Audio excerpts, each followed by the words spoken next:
خواتین نماز میں قیام اور سجدہ کیسے کریں؟ بنت خالد محمود سیال کوٹ سے۔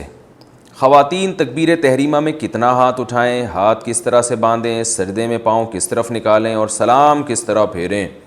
بنت خالد محمود سیال کوٹ سے پوچھتی ہیں۔ دیکھیے، خواتین تکبیر تحریمہ میں ہاتھ کس طرح اٹھائیں۔ خواتین کی جو نماز ہے وہ مردوں سے ظاہری کیفیت کے لحاظ سے مختلف ہے، اس پہ پوری امت کا اجماع ہے۔ اس پر میں دلائل سے کئی بار ریکارڈنگ بھی کروا چکا ہوں۔ یہ اب شروع کیا ہے، فتاویٰ بعض علماء نے دیے ہیں کہ خواتین ایسے ہی نماز پڑھیں گی جیسے مرد نماز پڑھتے ہیں، اور دلیل یہ دیتے ہیں کہ رسول اللہ صلی اللہ علیہ وسلم نے فرمایا صلوا کما رأیتمونی اصلی، ایسے نماز پڑھو جیسے میں پڑھتا ہوں۔ تو ہم یہ کہتے ہیں یہ صرف نماز کے بارے میں نہیں ہے، حدیث میں بھی آتا ہے خذوا عنی مناسککم، حج ایسے کرو جیسے میں کرتا ہوں۔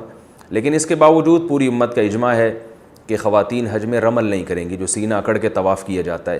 حالانکہ کسی حدیث میں نہیں ہے کہ خواتین رمل کریں یا نہ کریں، کہیں بھی نہیں ہے، لیکن اس کے باوجود چونکہ اس کا تعلق پردے سے ہے، عورت کی حیا سے ہے، تو پوری امت کا اجماع ہے کہ خواتین رمل نہیں کریں گی۔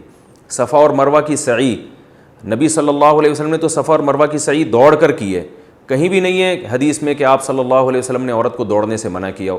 لیکن ہم اس کے باوجود تمام امت کے علماء، جس میں ہمارے اہل حدیث علماء بھی شامل ہیں، وہ سب عورت کو صفا اور مروہ میں دوڑنے سے منع کرتے ہیں۔ حالانکہ ہمارے پاس نبی صلی اللہ علیہ وسلم کا اس بارے میں کوئی بھی قول موجود نہیں ہے، لیکن پوری امت نے اجماع کیوں کیا کہ بھئی عورت کا تعلق حیا سے ہے اور عبادت میں حیا کا عنصر جھلکنا چاہیے۔ اسی وجہ سے پوری امت آج تک اس پر اتفاق رہا ہے کہ عورت دوڑے گی نہیں۔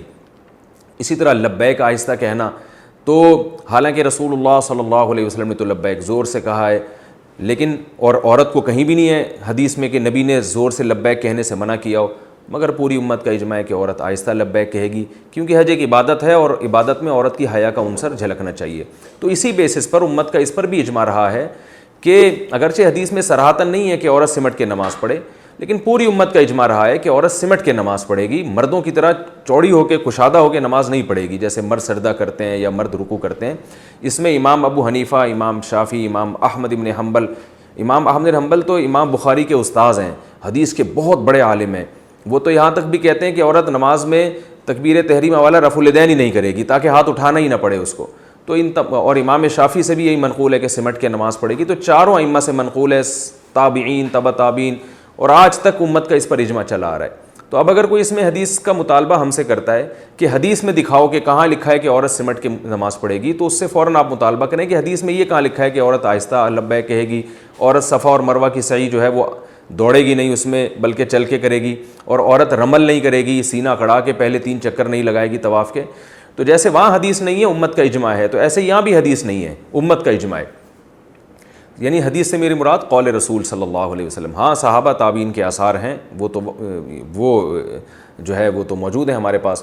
امام بخاری رحمہ اللہ نے صرف اسلاف میں صرف ایک خاتون کا تذکرہ کیا ہے کہ وہ مردوں کی طرح نماز پڑھا کرتی تھیں۔ تو اس سے صاف پتہ چلتا ہے کہ امام بخاری نے اسلاف کے جس دور کا تذکرہ کیا اس میں مردوں اور عورتوں کی نماز میں فرق مشہور تھا، تبھی تو امام بخاری کہہ رہے ہیں کہ فلاں خاتون مردوں کی طرح پڑھ رہی ہیں۔ تو پتہ چلا کہ اسلاف کے دور میں مردوں کی طرح نماز الگ تھی، عورتوں کی طرح الگ تھی۔ تو اس سے صاف پتہ چلتا ہے کہ ان عورت کے علاوہ جتنی عورتیں تھیں اسلاف میں، صحابہ اور تابعیہ، وہ ساری عورتوں کی طرح نماز پڑھ رہی تھیں۔ تو اس لیے امام بخاری نے صرف ایک خاتون کا تذکرہ کیا ہے، تو باقی تمام ان کے اپوزٹ چل رہی تھی اور وہ عورتوں کی طرح سمٹ کے نماز پڑھ رہی تھی۔ یہ وہ دلائل ہیں جن کا انتہائی احترام کے ساتھ اہل حدیث علماء کے انتہائی احترام کے ساتھ یہ وہ دلائل ہیں جن کا ہمیں اس جواب نہیں ملتا۔ تو اس لیے یہ پوری امت کا اجماع ہے کہ خواتین جو ہے وہ سمٹ کے نماز پڑھیں گی۔ بعض حضرات تو اس میں تشدد برتتے ہیں اور حنفیہ کو بہت لتاڑتے ہیں کہ انہوں نے حدیث کی مخالفت کی اور عورت کو حکم دیا ہے کہ وہ سمٹ کے نماز پڑھے، حدیث کی مخالفت کی ہے۔ لیکن عجیب بات ہے کہ یہی حضرات امام احمد بن حنبل پہ کیوں اعتراض نہیں کرتے، یہ حضرات امام شافعی پہ کیوں اعتراض نہیں کرتے؟ امام احمد بن حنبل اور امام شافعی تو یہ حدیث اپنی مسند میں لے کر آئے ہیں کہ صلوا کما رأیتمونی اصلی، ایسے نماز پڑھو جیسے میں پڑھتا ہوں، اس کے باوجود اس کے خلاف فتویٰ دے رہے ہیں، اس لیے کہ انہوں نے اپنے زمانے میں دیکھا ہے، پوری امت کو ایک تواتر سے ایک عمل کرتے ہوئے دیکھا ہے۔ اور رسول اللہ صلی اللہ علیہ وسلم کی صحیح حدیث ہے لا تجتمع امتی علی ضلالہ، میری امت گمراہی پہ جمع نہیں ہوگی۔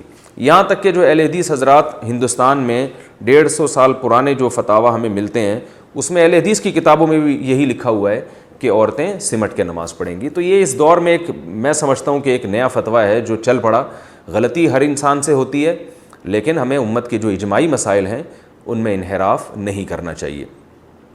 اور خود حدیث سے بھی ثابت ہے کہ پردے کے معاملے میں عورت کا حکم مرد سے مختلف ہے.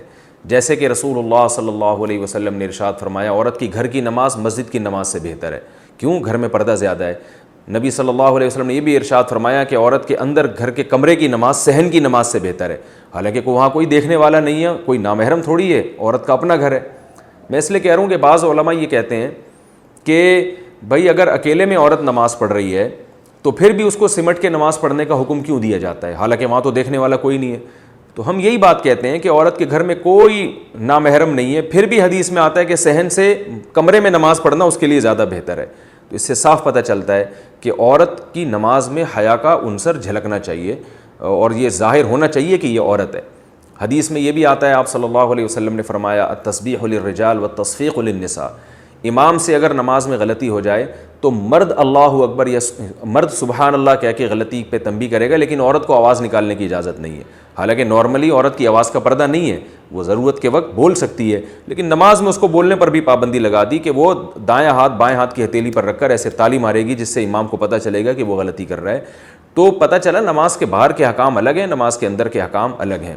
اسی طرح اور بھی ہمیں اس بارے میں روایات ملتی ہیں. حضرت عائشہ رضی اللہ تعالی عنہا نے جب عورتوں کی امامت کی تو بالکل صف کے بیچ میں کھڑے ہو کر نماز پڑھائی ہے. حالانکہ امام تو آگے کھڑا ہوتا ہے, عورت کی امام جو ہے نا وہ تو آگے کھڑا ہوتا ہے, لیکن حضرت عائشہ بیچ میں کھڑی ہوئی ہیں تاکہ امام جو ہے وہ ظاہر نہ ہو. تو یہاں دیکھیں کس قدر حیا کا خیال رکھا ہے کہ نماز میں عورت کا عورت پن جھلکنا چاہیے. اسی طرح ہم دیکھتے ہیں کہ نماز میں عورت مردوں کی امامت نہیں کر سکتی, آگے نہیں کھڑی ہو سکتی. بیٹا ماں کو نماز پڑھا سکتا ہے, ماں بیٹے کو نماز نہیں پڑھا سکتی. حالانکہ ماں کا درجہ تو بیٹے سے زیادہ ہے, اس کے باوجود ماں جو ہے وہ نماز میں پیچھے کھڑی ہوگی, بیٹا آگے کھڑے ہوگا. تو اس میں اللہ تعالیٰ نے جو ہے نا ایک نماز میں مرد اور عورت میں ایک بڑا فرق رکھا ہے کہ ان کا فرق, یہ فرق نماز کے اندر جھلکنا چاہیے. تو یہ وہ تمام احادیث ہیں اور روایات ہیں جن سے فقہاء نے, تمام فقہاء نے استدلال کیا ہے کہ بھئی اس سے صاف پتہ چلتا ہے کہ عورت اور مرد کی نماز کی جو ظاہری کیفیت ہے اس میں بہت زیادہ فرق ہے. وہ فرق جھلکنا چاہیے نماز کے اندر, اور یہ تواتر سے اجماعی مسئلہ چلا آ رہا ہے. تو اب لوگ حدیث کا مطالبہ کرتے ہیں, تو جو مطالبہ کریں آپ ان سے مطالبہ کر لیں کہ صفا اور مروہ میں جو ہے عورت دوڑے گی نہیں, حدیث دکھاؤ کہاں ہے. تو امت کے اجماعی مسائل اس طرح سے توڑ موڑ کر حدیث کا لیبل لگا کے اگر ہم نے تبدیل کرنا شروع کر دیے تو ہمارے تو دین کا بیڑا غرق ہو جائے گا بالکل. تو اس لیے انہی فقہا پر اعتماد کرنا چاہیے جو ہم سے پہلے محقق گزر چکے ہیں. عبداللہ بن مسعود رضی اللہ تعالیٰ عنہ کی روایت ہے, فرمایا من کان منکم مستنن فلیستن بمن قد مات فإن الحی لا یؤمن علیہ الفتنہ. عبداللہ بن مسعود رضی اللہ تعالیٰ عنہ فرماتے ہیں کہ جو تم میں اقتدا کرنا چاہتا ہے تو آج کے دور کے جو یوٹیوبرز ہیں اور آج کے دور کے جو محققین ہیں ان کی اتباع نہ کرے, بلکہ جو دنیا سے جا چکے ہیں ان کو فالو کریں, کیونکہ حی پر فتنے کا اندیشہ زیادہ ہے. جو زندہ لوگ ہیں ان کے بارے میں ڈر ہے کہ یہ دنیا پرستی میں یا اپنی دکان چمکانے کے لیے لیبل یہ لگا رہے ہیں کہ ہم دوسروں کی دکانیں بند کر رہے ہیں, مگر ان کا مقصد ایسا نہ ہو کہ اپنی دکان چلانا چاہ رہے ہوں. تو اس کا بھی یہ زندہ لوگوں پہ یہ اندیشہ زیادہ ہے. پرانے لوگوں کی جو تحقیقات ہیں وہ تحقیقات للہیت کی بیس پر ہوتی تھیں, آج نفس پرستی کا دور ہے. تو اس لیے میں پھر بھی ان اہل حدیث علماء پر ہرگز طنز نہیں کر رہا کہ جو اور کہتے ہیں کہ عورتیں جو ہیں مردوں کی طرح نماز پڑھیں گی. میں ان کی نیت پہ شبہ نہیں کر رہا, لیکن میں یہ کہہ رہا ہوں کہ بعض لوگ ایسے بھی ہو سکتے ہیں کہ جن کا مقصد اپنی دکان چلانا ہو اور وہ قرآن و سنت کا لیبل لگا رہے ہوں. باقی سب ایسے نہیں ہوتے. بعض لوگ کی تحقیق ہی ہوتی ہے, وہ سمجھتے ہیں کہ قرآن و سنت کی روشنی میں یہی برحق ہے. تو ہم یہ سمجھتے ہیں کہ جن کی یہ تحقیق ہے اور وہ اللہ کے خوف سے اور اللہ اس کے سامنے جواب دہی یعنی ان کے سامنے ہے, اس کے باوجود انہوں نے یہ فتویٰ دیا, تو پھر ہم سمجھتے ہیں ان سے یہ اجتہادی غلطی ہوئی ہے, اور اجتہادی غلطی پر بھی اللہ تعالیٰ نے اجر رکھا ہے. لیکن ہم عوام کو یہی کہتے ہیں کہ جو مجتہدین پہلے گزر چکے ہیں, ابو حنیفہ, مالک, شافعی اور احمد بن حنبل, جن کو پوری امت محقق مانتی ہے, ان کی ریسرچ کو آپ فالو کریں, یہ آپ کے لیے زیادہ بہتر ہے. ہاں, تو اب جو بات یہ کہ اصل تو یہ کہ عورت سمٹ کے نماز پڑھے گی. اب سمٹنے کی کیفیات کیا ہوں گی، ان میں فقہا کا اختلاف ہے. یہ میں اس لیے کہہ رہا ہوں کہ بعض لوگ کہتے ہیں کہ یہ کون سی حدیث میں لکھا ہے کہ عورت سینے پہ ہاتھ باندھے گی، یہ کون سی حدیث میں آتا ہے کہ عورت سجدے میں دائیں طرف پاؤں نکال کے بیٹھے گی، یہ کون سی حدیث میں آتا ہے کہ تشہد میں عورت دائیں طرف پاؤں نکالے گی یا بائیں طرف پاؤں نکالے گی، یہ کون سی حدیث میں آتا ہے کہ عورت رفع الیدین میں کندھوں تک ہاتھ اٹھائے گی اور مرد جو ہے نا وہ کانوں تک ہاتھ اٹھائیں گے. تو بھائی اب ہر چیز پہ الگ سے حدیث کا مطالبہ کرنا یہ غلط ہے.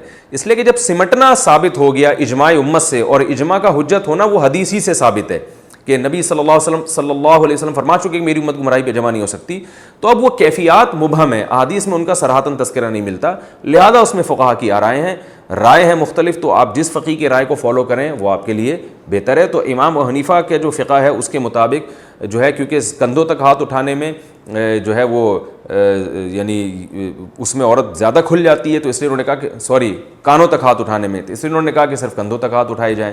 اور جب وہ تحیات میں بیٹھیں گی تو اپنے دونوں پاؤں دائیں طرف نکال کے اس طرح سے زمین پہ بیٹھیں، اور سجدہ جب وہ کریں گی تو دونوں پاؤں جو ہے دونوں بازو بچھا لیے جائیں اور پاؤں کو دائیں طرف نکالا جائے، پورے جسم کو زمین پہ بچھا لیا جائے. اس سے یہ بھی پتہ چلتا ہے کہ وہ جو حدیث میں آتا ہے کہ تم میں سے کوئی جو ہے وہ کتے کی طرح سجدہ نہ کرے، تو اس سے مراد مرد ہیں، اس میں خطاب رسول اللہ صلی اللہ علیہ وسلم کا مردوں کو ہے. اس لیے کہ مرد کا اس طرح سے اٹھ کے زمین پہ سمٹ کے سجدہ کرنا یہ سستی اور کاہلی کی علامت ہے، اس لیے آپ صلی اللہ علیہ وسلم نے اس کو پسند نہیں کیا. لیکن عورت کا اس طرح سے سمٹ کے سجدہ کرنا یہ سستی کی نہیں بلکہ اس کی حیا کی علامت ہے. عورت کا اپنے سرین جو ہے وہ کولے جو ہے وہ سردے میں اٹھانا اوپر کی طرف، یہ حیا کے بہرحال خلاف ہے. بعض حضرات نے یہ کہا ہے کہ عبداللہ بن عمر رضی اللہ تعالی عنہ نے سے روایت ہے کہ عورتیں آہستہ لبیک کہیں گی، لہذا ہم اس روایت کی وجہ سے عورتوں کو آہستہ لبیک کہنے کا کہتے ہیں، اور عبداللہ بن عمر سے ایسی کوئی روایت نہیں ہے کہ وہ عورت سمٹ کے سجدہ کرے گی. تو یہ یاد رکھیں عبداللہ بن عمر کی جو روایت جو بھی پیش کرے تو یہ ابن جریج مشہور مدلس ہے، ان کی مدلس روایت ہے، لہذا یہ روایت ضعیف ہے. پہلی بات تو یہ. دوسری بات یہ کہ اگر آپ قول رسول نہیں پیش کر سکتے تو پھر اسلاف کے اقوال تو ہمارے پاس بھی ہیں جس میں عورت کو سمٹ کے سجدہ کرنے کا حکم دیا گیا ہے، جیسے ابراہیم نخعی رحمہ اللہ تعالیٰ. اچھا، ابراہیم نخعی رحمہ اللہ سے ایک روایت یہ بھی ہے کہ عورت اور مرد کی نماز میں کوئی فرق نہیں ہے، اور ایک روایت یہ بھی ہے کہ عورت نماز میں سمٹے گی. تو بعض لوگ ان کی دوسری روایت پیش کرتے ہیں کہ ابراہیم نخعی جیسے جلیل القدر تابعی جن کا امام بخاری بھی بڑا تذکرہ کرتے ہیں، تو وہ یہ کہہ رہے ہیں عورت کی مرد کی نماز میں کوئی فرق نہیں ہے. تو یاد رکھیں یہ جو روایت ہے ان سے دونوں روایتیں، ایک روایت میں آتا ہے کہ وہ ابراہیم نخعی کہتے ہیں کہ عورت اور مرد کی نماز میں فرق نہیں ہے، ایک میں آتا ہے کہ فرق ہے. تو صاف پتہ چلتا ہے کہ اس روایت کا مطلب کچھ اور ہے، اس کا مطلب کچھ اور ہے. تو عورت اور مرد کی نماز میں فرق نہیں ہے رکعتوں کے لحاظ سے، قرات کے لحاظ سے، تسبیحات کے لحاظ سے. جو مرد نے پڑھنا ہے وہی عورت نے پڑھنا ہے، جتنی رکعتیں اس نے پڑھنی ہے اتنی اس نے پڑھنی ہے، اس لحاظ سے کوئی فرق نہیں ہے. اور دوسری جو ابراہیم نخعی سے روایت ہے جس میں آتا ہے کہ فرق ہے، اس سے مراد ہے کہ ظاہری کیفیت کے لحاظ سے فرق ہے. میں اس لیے کہہ رہا ہوں ایسا نہ ہو کوئی ابراہیم نخعی سے وہ روایت پیش کر کے آپ اس سے متاثر ہوں اور کہیں کہ اچھا بھئی یہ تو ہمیں ان سے بھی ایک اسلاف کا قول مل گیا. تو ایسا نہیں ہے، اس قول کی کیا حقیقت ہے وہ میں نے آپ کو بتا دی.